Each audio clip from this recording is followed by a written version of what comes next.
Muito boa noite aos amigos, sejam todos muito bem-vindos para mais um estudo sobre essa doutrina espírita. E nós selecionamos esses vários estudos no intuito de nos aprimorarmos acerca de questões tão importantes relacionadas com a nossa condição de encarnados, porém, mais importante ainda, com a nossa essência espiritual. E dessa forma, nós estamos, desta vez, analisando Jesus, é, sob vários aspectos, né?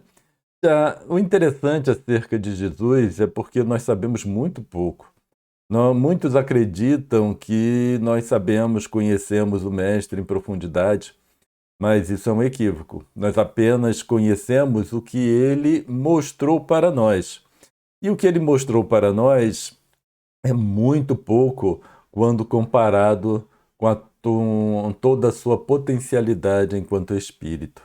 Limitado no corpo e também para servir de modelo para nós, certamente Jesus precisava conter a sua potencialidade para que ele pudesse estar em uma condição que seria alcançável para nós, né? E além disso, muitas das suas potencialidades estão muito além da nossa capacidade de entendimento. O estudo de hoje é um estudo gravado, porque por causa de uma dificuldade eu não estarei disponível para o estudo à noite. Então, hoje o estudo está sendo gravado. Na semana que vem, nós voltamos ao estudo ao vivo, tá bem? Então, podemos dar continuidade ao nosso estudo?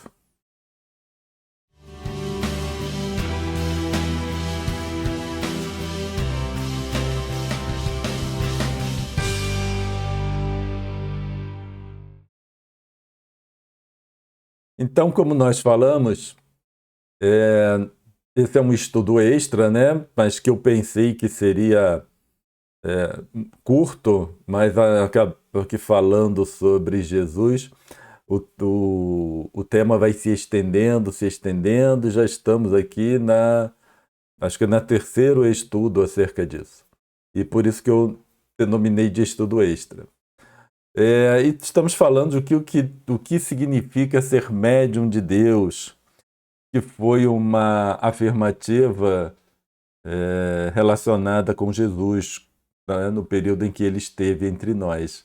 Então Kardec relata que um espírito o chamou de médium de Deus. E nós estamos vendo o que significa ser médium de Deus por algo muito importante, porque nós precisamos sempre trazer para nós. E aí precisamos pensar, né? Será que eu posso trabalhar para vir a ser o médium de Deus? Essa é a grande questão que nós estamos tentando responder, além, é claro, de Jesus como modelo comportamental. Dessa forma, nós já vimos lá no Livro dos Espíritos, na 625, quando Kardec pergunta qual é o espírito mais perfeito para servir de guia e modelo à humanidade, e os espíritos responderam que esse modelo é Jesus. Então, para ele servir de modelo, é necessário que seja algo alcançável para nós. Não necessariamente de imediato, mas através de tempo, de exercício, né? De esforço, nós conseguiremos chegar um dia à condição que Jesus esteve quando esteve entre nós. É claro que Jesus é o objetivo, por isso ele é o modelo. Então, não apenas analisarmos Jesus como sendo Jesus, mas tentar aplicar, exercitar para aplicarmos os seus ensinamentos na nossa vida, para que, né, tenhamos ou sigamos o nosso objetivo, que é o aprimoramento pessoal, o aprimoramento espiritual.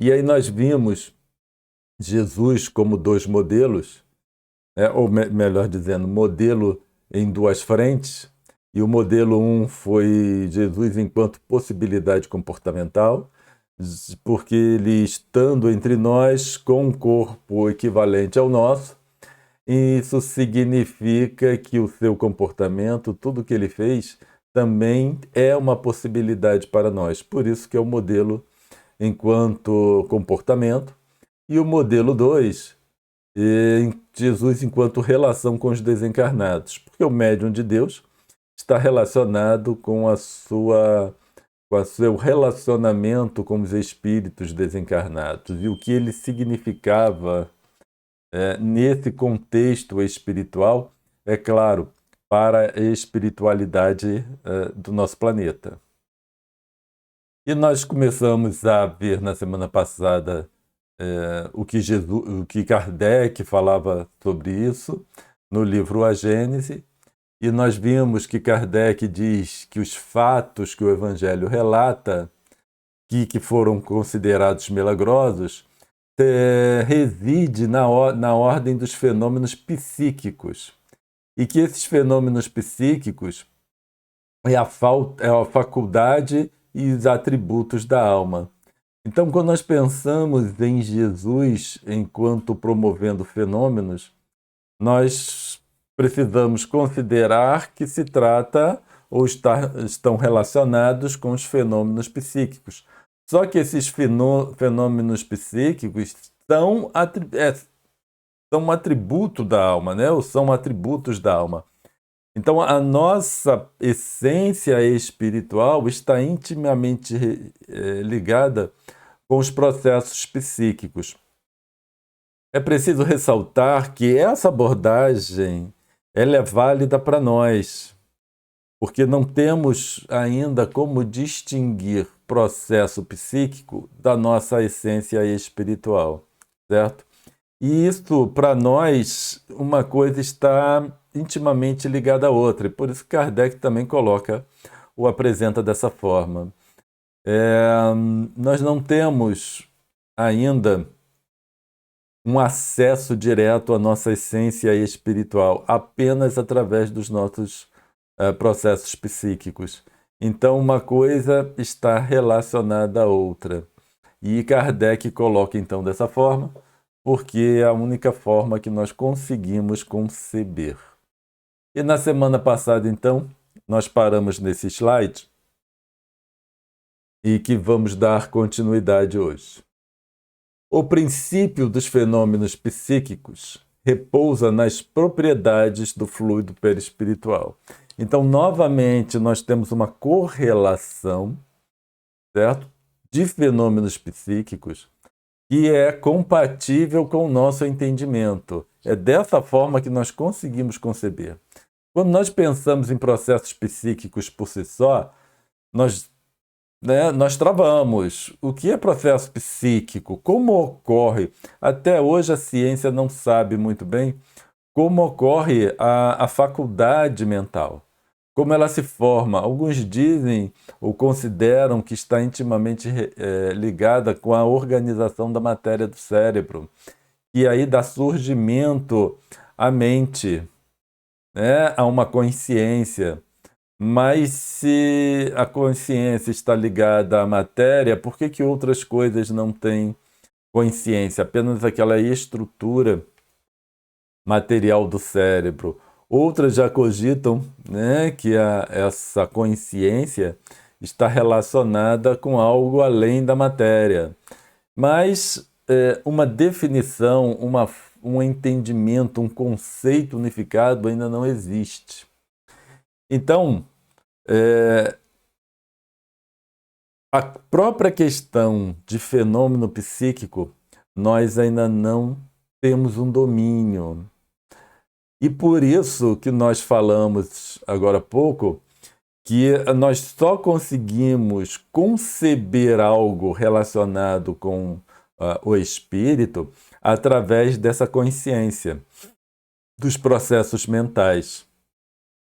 E similarmente, né, quando Kardec colocou isso atrás, que os fenômenos estão relacionados com os fenômenos que Jesus, né, realizou e que constam no Evangelho estão relacionados com os fenômenos psíquicos, aí ele vem acrescentar um outro elo a essa cadeia, que os fenômenos psíquicos repousam nas propriedades do fluido perispiritual. Aí nós já conseguimos, pelo menos numa cadeia muito curta, né, estabelecer que, em decorrência da ação dos processos mentais ou da resultante dos processos mentais no fluido perispiritual, dá surgimento aos fenômenos. E não apenas aos que Jesus fez, certo? No nosso dia a dia, nós promovemos vários fenômenos psíquicos. Só que, como não são milagrosos, na concepção mais comum da palavra, nós não percebemos, nós não consideramos. Mas quando nós temos que a resultante dos processos mentais atuam nesse fluido perispiritual, nós estamos promovendo fenômenos psíquicos constantemente. E Kardec continua: nas manifestações da vida espiritual, durante a vida corpórea e depois a morte. E então a mesma coisa é válida para o encarnado quanto para o desencarnado. E, finalmente, no estado constitutivo dos espíritos e no papel que eles desempenham como força ativa da natureza. Aí nós temos Kardec, né, colocando mais um elo na nossa cadeia. Quer dizer, na verdade, ele está colocando o primeiro elo, quando ele diz: e finalmente no estado constitutivo dos espíritos. Aí ele já está falando da essência espiritual propriamente dita, da nossa estrutura espiritual como espírito, não como perispírito. E é claro que também vem ressaltar esse papel que nós desempenhamos como força ativa da natureza. Então, só por isso nós vemos que, como nós falávamos agora há pouco, nós promovemos fenômenos psíquicos a todo momento. Porque, no final das contas, nós somos a força ativa da natureza. Então, tudo que ocorre na natureza está relacionado com esses fenômenos ou com os nossos processos mentais, com a nossa consciência. Então, nessa sequência, ou nessa cadeia de conceitos, nós vemos o que é mais importante para nós, que são as possibilidades da alma, aquilo que existe em nós. Nós não temos muita noção do que existe em nós, do que nós somos, mas nós não somos espíritos tão atrasados assim. Nós já somos espíritos muito evoluídos, certo?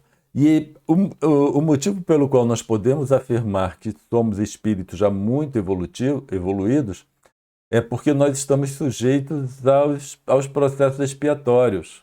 O ignorante não expia, o ignorante desconhece.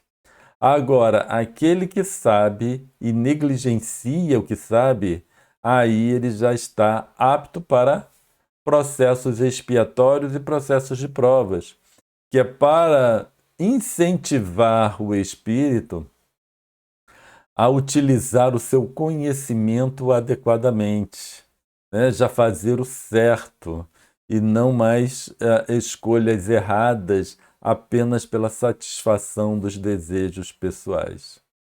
Então, os processos expiatórios também são decorrentes desses fenômenos psíquicos. Não existe nenhum espírito que fica olhando lá o Cláudio e vendo o que ele faz errado para colocar num caderninho e depois aplicar uma expiação qualquer. Tal qual, por exemplo, o aluno em que a professora vai anotando as notas, o comportamento, para depois avaliar se ele pode ir para o ano seguinte ou precisa repetir o ano escolar. Então, diferentemente da professora com o aluno, os nossos processos psíquicos que entram em conflito. certo? Eu sei o que devo fazer, mas eu faço outra coisa porque é mais conveniente para mim naquele momento. Então, eu satisfaço desejos pessoais. Aí nós temos o quê? No final, um processo psíquico adequado, porque eu já sei o que eu deveria fazer, e um processo psíquico inadequado, em que eu avalio o que me interessa.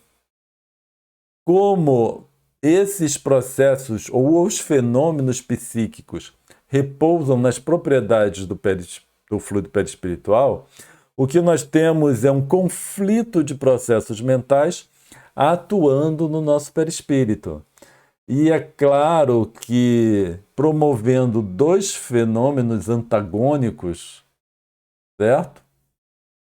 Sobre o mesmo tema, esse fluido perispiritual vai se encontrar de alguma forma com qualidades não muito boas, dando ensejo, por exemplo, às enfermidades ou então a condições inadequadas para mim, né? para o espírito, porque também atua no fluido de forma mais ampla, promovendo os fenômenos. Não podemos nunca esquecer que nós somos a força ativa da natureza. Então, o que acontece na natureza, no nosso entorno, está relacionado com os nossos conteúdos psíquicos e com a resultante dos nossos processos mentais. Kardec continua. Conhecidos estes elementos e comprovados os seus efeitos, tem-se como consequência de admitir a possibilidade de certos fatos que eram rejeitados, enquanto se lhes atribuía uma origem sobrenatural. Então, voltando lá para os fenômenos promovidos por Jesus, hoje, né, estudando o Espiritismo, estudando essa cadeia de eventos, ou né, de relações, melhor dizendo, nós podemos considerar que os fenômenos promovidos por Jesus estão nas leis da natureza. Agora, estão nas leis da natureza relacionados com o nosso mundo, certo? Então, quando nós pensamos nos fenômenos promovidos por Jesus, nós precisamos pensar que esses fenômenos seguem as leis da natureza compatíveis com o nosso mundo. E, novamente, nós voltamos à questão de Jesus se apresentar para nós de uma determinada forma e sua potencialidade espiritual estar muito além do que ele nos apresentou. Porque quando ele encarnou, e por isso foi preciso ele encarnar, muitas vezes nós nos perguntamos por que Jesus precisava encarnar, mas para ele se mostrar para nós como modelo, ele precisava estar em igualdade de condições com os seus tutelados, que somos nós. Assim, na encarnação, Jesus estava submetido às leis relacionadas com esse nosso mundo. Jesus, enquanto espírito, ele pode estar num outro mundo muito diferente desse, em que outras leis da natureza, dos fenômenos, imperam, certo? Agora, se ele promovesse aqui na Terra esses fenômenos, aí ele não poderia servir para nós como guia e como modelo. Então, também quando temos que Jesus não veio para mudar a lei, ele não veio para mudar a lei, e muitos interpretam apenas como as leis de Deus, entre aspas, né, que eram consideradas as leis de Deus e eram conhecidas ou consideradas, melhor dizendo, aqui na Terra, muitos interpretam como sendo essas leis. E aí tem os 10 mandamentos, as leis de Moisés. Mas quando ele diz, eu não vim mudar as leis, ele está falando também, na minha concepção pelo menos, as leis da natureza. Ele poderia fazer muito mais, só que compatível com leis da natureza, o que, que existem em outros mundos, em outras condições de existência. Mas quando ele veio para cá, ele precisou se limitar ao que é possível nesse nosso planeta, nessas condições que nós estamos. Então, também esse é outro motivo pelo qual nós não podemos dizer que conhecemos Jesus como Espírito. Nós apenas o conhecemos como ele se apresentou para nós, certo? Então, quando os Espíritos dizem que o mais perfeito que já pisou na Terra foi Jesus, ele está falando na sua condição como Espírito. Mas não necessariamente, ou melhor dizendo, né? Vou retirar isso que eu falei. Ele era o mais perfeito como espírito. Por isso, ele poderia usar o grau maior de perfeição possível na Terra. Não sei se eu me fiz claro, né? Enquanto espírito, ele estava muito além do que era o que ele fez aqui na Terra, o que foi possível dele fazer aqui na Terra. Mas como ele estava muito acima do nível máximo da Terra, ele se manteve nesse nível máximo da Terra na sua manifestação enquanto encarnado. Por isso que ele serve de modelo, porque ele está no nível máximo de que é possível realizar através desses processos psíquicos, dentro das leis da natureza compatíveis com o nosso planeta, e nós podemos sim chegar a esse ponto. Chegando a esse ponto, aí é claro que estaremos em condições de seguir para outros mundos, né? Eu não sei nem, não podemos nem aqui estabelecer o nível de evolução necessária para que nós sigamos para outros mundos mais evoluídos. Mas, em termos de exercício mental, nós podemos sim considerar que este seria o limite máximo alcançável aqui na Terra, e mais que isso, seria necessário irmos para outros planetas, outros mundos, melhor dizendo, onde um novo leque de leis são possíveis. Leis relacionadas com os fenômenos psíquicos, com os processos psíquicos, com o fluido perispiritual e o fluido ambiente, e também da matéria do corpo físico relativo a esse mundo que seja. No item 2, lá do livro Gênese, Kardec diz: sem nada prejulgar quanto à natureza do Cristo, natureza cujo exame não entra no quadro desta obra. E aqui nós temos essa natureza do Cristo, é realmente a sua natureza espiritual, o que ele é como espírito.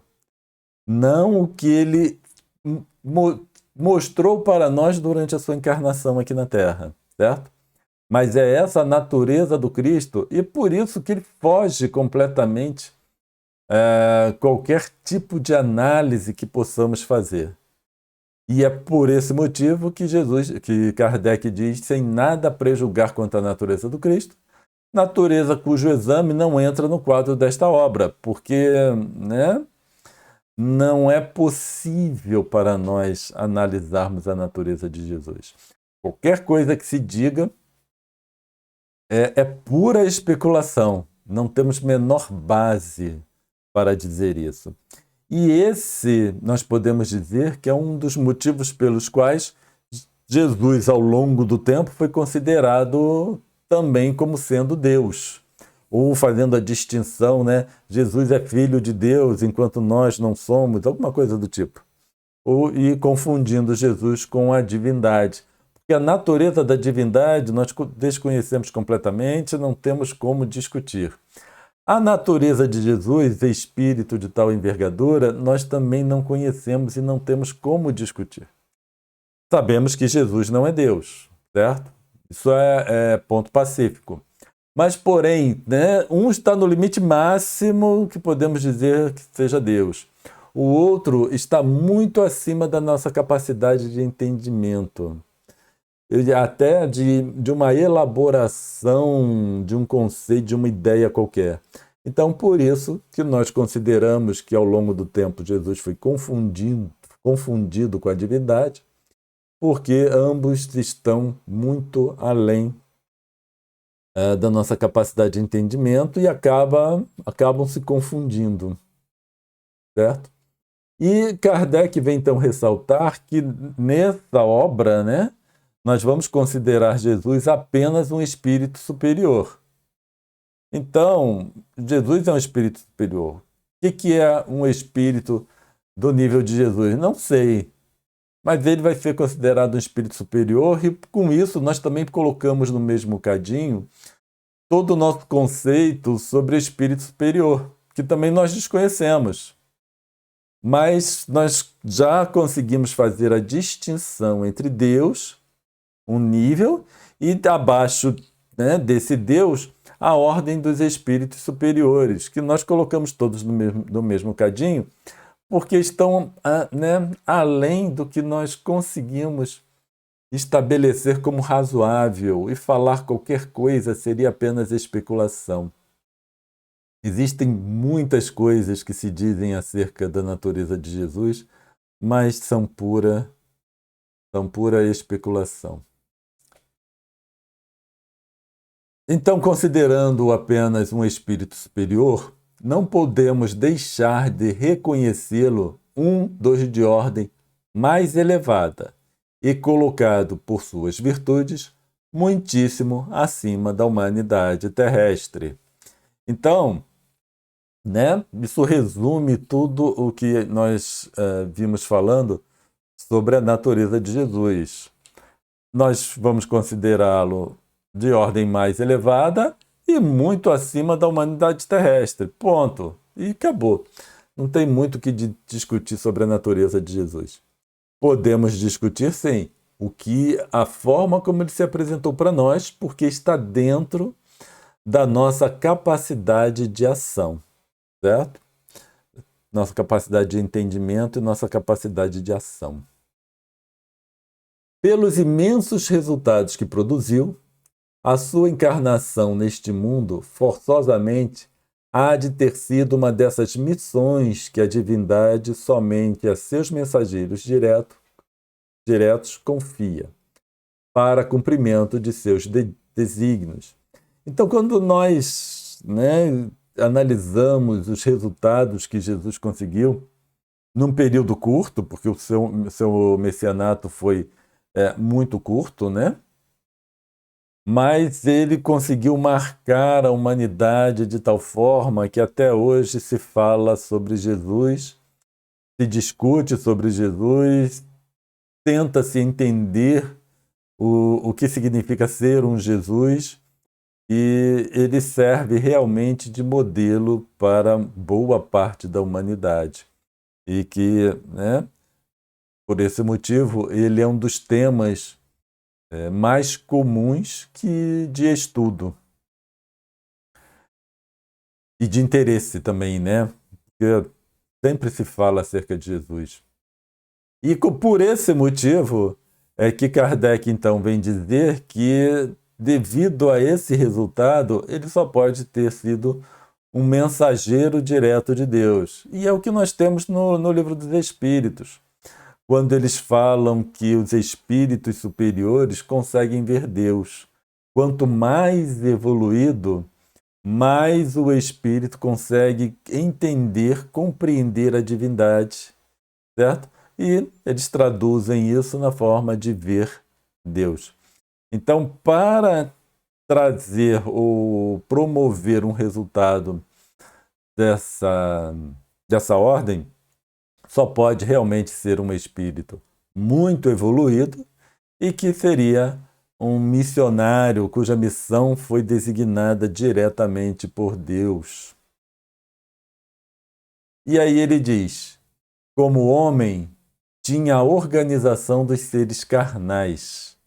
Porém, como espírito puro, desprendido da matéria, havia de viver mais da vida espiritual do que da vida corporal, cujas fraquezas não era passível. E eu acredito que nesse slide, Kardec, no final, coloca resumidamente tudo aquilo que nós vimos discutindo acerca da natureza de Jesus e acerca dele ser um modelo para nós. Porque como o homem tinha a organização dos seres carnais, então a organização era igual a nossa. Certo? Tanto do corpo físico quanto do corpo perispiritual. Agora, como ele era um espírito puro, quando desprendido da matéria, ele viveria, sendo um espírito puro, ele vivia menos preso, por assim dizer, à matéria, vivia mais frouxo com relação ao corpo. E por isso que ele diz que deveria viver mais da vida espiritual do que da vida corporal. Como ele vivia mais da vida espiritual do que a corporal, ele não não era passível, né, de sofrer as nossas fraquezas, as fraquezas humanas. Então a mente já estava voltada diretamente para as questões espirituais.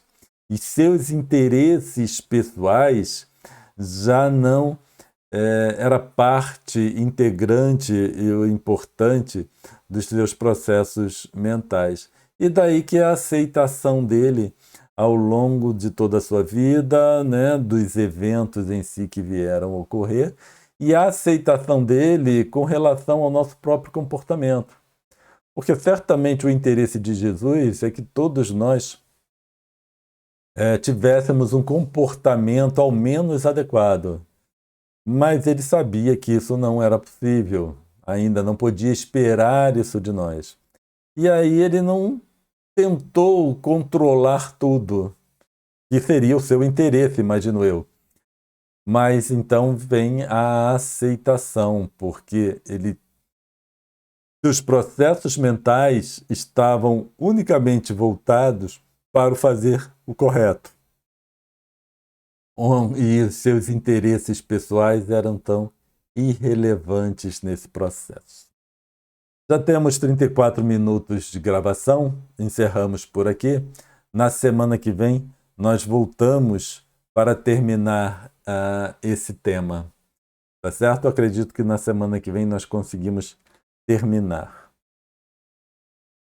Então, sem mais, podemos fazer a nossa pequena prece de encerramento, elevando nossos pensamentos e agradecendo a Deus e Jesus, Senhor, pela possibilidade que temos hoje de nos reunir para discutir o conteúdo dessa codificação kardeciana, Senhor, para discutir com maior certeza os ensinos que Jesus nos deixou e também, Senhor, o seu modelo. Que possamos, Pai, empreender essa jornada com segurança, firmes nos nossos propósitos e seguros do amparo dessa espiritualidade bondosa. E assim, Pai amado, Jesus, mestre amigo, pedimos sua permissão para encerrarmos o estudo de hoje. Então, muito obrigado a todos vocês pela participação, né? Desejo uma boa noite de descanso, muita paz e nos encontramos aqui novamente ao vivo na quarta-feira que vem, às 20 horas. Muita paz a todos e até lá.